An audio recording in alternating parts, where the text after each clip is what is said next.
യഥാർത്ഥ സംഭവത്തെ മനഃപൂർവ്വം മാറ്റം വരുത്തി ഉണ്ടാക്കുന്ന ബദൽ ചരിത്രമാണ് ആൾട്ടർനേറ്റീവ് ഹിസ്റ്ററി എന്ന് പറയുന്നത്. അന്ന് സംഭവിച്ചത് ഇങ്ങനെയായിരുന്നെങ്കിൽ എന്ന ചിന്തയാണ് ആൾട്ടർനേറ്റീവ് ഹിസ്റ്ററി എന്ന സംജ്ഞയ്ക്കും അതേ തുടർന്നുണ്ടായ കലാസൃഷ്ടികൾക്കും കാരണം. സമീപകാലത്ത് അനശ്വര രാജൻ ആസിഫ് അലി ചിത്രം രേഖാചിത്രം വന്ന ശേഷം മലയാളത്തിൽ ഇത്തരം സിനിമകൾ ചർച്ചയായി മാറിയിരുന്നു. എന്നാൽ മലയാളത്തിലുണ്ടായ ആദ്യത്തെ ആൾട്ടർനേറ്റീവ് ഹിസ്റ്ററി സിനിമയല്ല രേഖാചിത്രം. ഇതിനു മുൻപ് മലയാളത്തിൽ ഇത്തരം സിനിമകൾ ഉണ്ടായിട്ടുണ്ട്. അവയിൽ ചിലത് ഏതാണെന്ന് നമുക്ക് നോക്കാം. മലയാളത്തിലെ തന്നെ ഏറ്റവും മികച്ച ആൾട്ടർനേറ്റീവ് ഹിസ്റ്ററി സിനിമ എന്ന് പറയാവുന്ന ചലച്ചിത്രമാണ് 2018 പുറത്തിറങ്ങിയ കമ്മാര സംഭവം. രതീഷ് അമ്പാട്ട് സംവിധാനം ചെയ്ത് മുരളി ഗോപി തിരക്കഥയൊരുക്കിയ ചിത്രമാണിത്. ഇതിൽ വില്ലനായും നായകനായും വരുന്നത് ദിലീപാണ്. ദിലീപിനെ കൂടാതെ സിദ്ധാർത്ഥ്, ബോബി സിംഹ, നമിത പ്രമോദ്, മുരളി ഗോപി, ശ്വേത മേനോൻ, മണിക്കുട്ടൻ, വിജയരാഘവൻ, വിനയ് ഫോർട്ട്, സിദ്ദീഖ് എന്നിവരും അഭിനയിച്ചിരുന്നു. മുരളി ഗോപി ഒരുക്കിയ തിരക്കഥയിൽ വളരെയധികം ചരിത്രത്തെ തിരിച്ചൊടിച്ചിട്ടുണ്ട് എന്ന് പറയാം.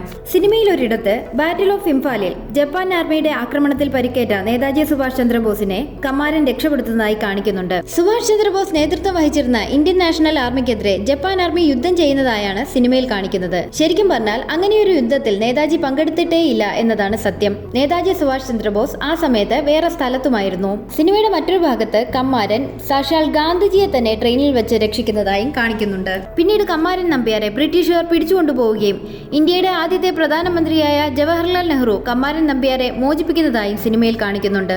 അതുപോലെ തന്നെ നേതാജി സുഭാഷ് ചന്ദ്രബോസിന്റെയും ഗാന്ധിജിയുടെയും ഒക്കെ മരണത്തെ സിനിമയിൽ നന്നായി തന്നെ തിരുത്തിയാണ് കാണിക്കുന്നത്. മലയാളത്തിലെ ലക്ഷണമൊത്ത ആൾട്ടർനേറ്റീവ് ഹിസ്റ്ററി സിനിമ എന്ന് നമുക്ക് കമ്മാര സംഭവത്തെ വിശേഷിപ്പിക്കാം. മലയാളത്തിലെ പ്രസിദ്ധമായ മറ്റൊരു ആൾട്ടർനേറ്റീവ് ഹിസ്റ്ററി സിനിമയാണ് 2011 മാർച്ച് 11 പുറത്തിറങ്ങിയ ഉറുമി. ഈ സിനിമ സംവിധാനം ചെയ്തത് സന്തോഷ് ശിവനായിരുന്നു. ശങ്കർ രാമകൃഷ്ണനായിരുന്നു ചിത്രത്തിന്റെ തിരക്കഥ. ചിത്രത്തിൽ Prithviraj, Genelia D'Souza, Prabhudeva, Arya, Robin Pratt, Alex O'Neil, Amol Gupta, Anshur Sharma, Nithya Menon, Jagathy Sreekumar, Vidya Balan, Tabu തുടങ്ങിയവരൊക്കെ അഭിനയിച്ചിരുന്നു. ഈ സിനിമയിൽ 1498 കേരളത്തിലേക്കുള്ള കപ്പൽപാത കണ്ടെത്തുന്ന വാസ്കോഡ ഗാമ പിന്നീട് കേരളത്തിൽ നടത്തിയ കച്ചവടവും അതിനെ തുടർന്നുണ്ടായ പ്രശ്നങ്ങളും ഒക്കെയാണ് കാണിച്ചിരിക്കുന്നത്. ഈ സിനിമയിൽ കാണിച്ചിരിക്കുന്ന ഒട്ടുമിക്ക കാര്യങ്ങളും യഥാർത്ഥ ചരിത്രങ്ങളാണ്. ചിറക്കൽ അറയ്ക്കൽ രാജകുടുംബങ്ങളെ കുറിച്ചുള്ള കാര്യങ്ങളും ചരിത്രമാണ്. എന്നാൽ സിനിമയിൽ വാസ്കോഡ ഗാമയെ ചിറക്കൽ കേളു കൊല്ലുന്നതായി കാണിക്കുന്നുണ്ട്. ഇത് ചരിത്രത്തിലില്ല. ശരിക്കും വാസ്കോഡ ഗാമ മരണപ്പെട്ടത് മലേറിയ പിടിപെട്ടാണ്. സിനിമയിൽ പൃഥ്വിരാജ് അവതരിപ്പിച്ച കഥാപാത്രമായ ചിറക്കൽ കേളു ശരിക്കും ചരിത്രത്തിലുള്ള ആളാണ്. മുരിക്കഞ്ചേരി കേളു നായനാരുടെ അതേ രൂപഭാവങ്ങളാണ് സിനിമയിൽ പൃഥ്വിരാജിന് കൊടുത്തിരിക്കുന്നത്. മലയാളത്തിലെ മറ്റൊരു മികച്ച ആൾട്ടർനേറ്റീവ് ഹിസ്റ്ററി സിനിമയാണ് മാലിക്. മഹേഷ് നാരായണൻ രചനയും സംവിധാനവും എഡിറ്റിംഗും നിർവഹിച്ച 2021 പുറത്തിറങ്ങിയ ചിത്രമാണ് മാലിക്. ഫഹദ് ഫാസിൽ, ജോജു ജോർജ്, ദിലീഷ് പോത്തൻ, വിനയ് ഫോർട്ട്, നിമിഷ സജയൻ, ചന്തുനാഥ് എന്നിവരാണ് കേന്ദ്ര കഥാപാത്രങ്ങളെ അവതരിപ്പിച്ചത്. 2009 ഭീമാപ്പള്ളി പോലീസ് വെടിവെപ്പിനെ അടിസ്ഥാനമാക്കിയാണ് ചിത്രത്തിന്റെ ഇതിവൃത്തം.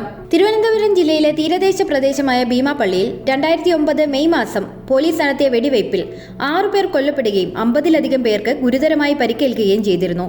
1957 ശേഷം കേരളത്തിൽ നടന്ന ഏറ്റവും വലിയ പോലീസ് വെടിവെപ്പാണ് ഭീമാപ്പള്ളിയിലേത്.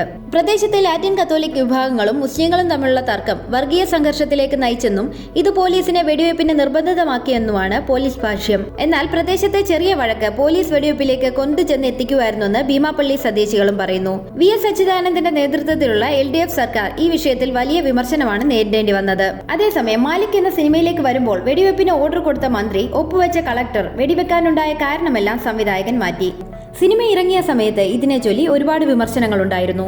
മലയാളത്തിൽ ഇറങ്ങിയ മറ്റൊരു ഓൾട്ടർനേറ്റീവ് ഹിസ്റ്ററി സിനിമയാണ് 2010 ഡിസംബർ 16 പുറത്തിറങ്ങിയ കാണ്ഡഹാർ. മേജർ രവി രചനയും സംവിധാനവും നിർവഹിച്ച ചലച്ചിത്രമാണിത്.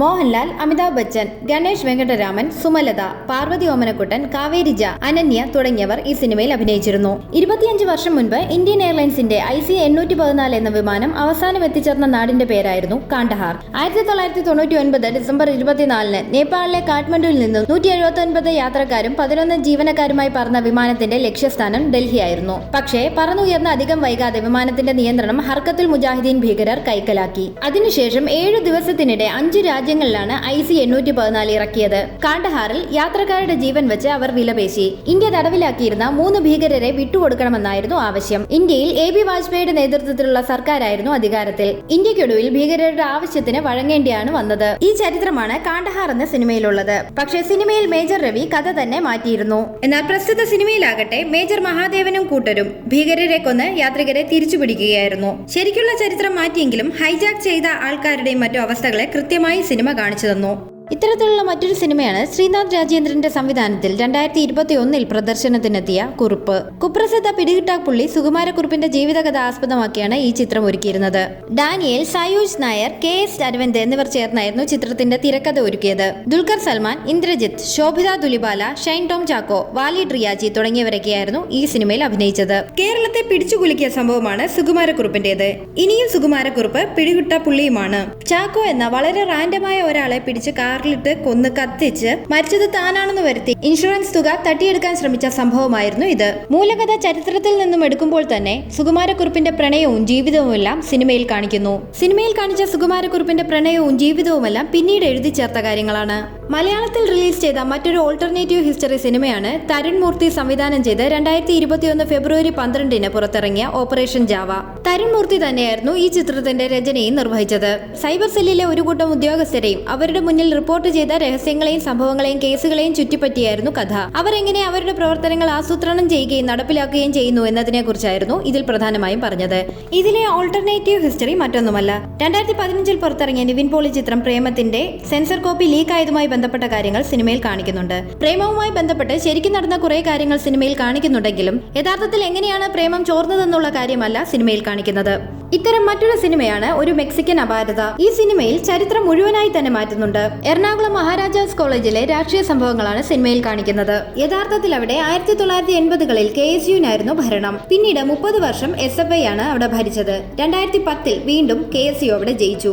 ഇതാണ് ചരിത്രം. എന്നാൽ ഇതേ ചരിത്രം തന്നെ പാർട്ടികൾ തമ്മിൽ ഒറ്റയടിക്ക് മാറ്റുകയാണ് ഈ സിനിമയിൽ ചെയ്തത്.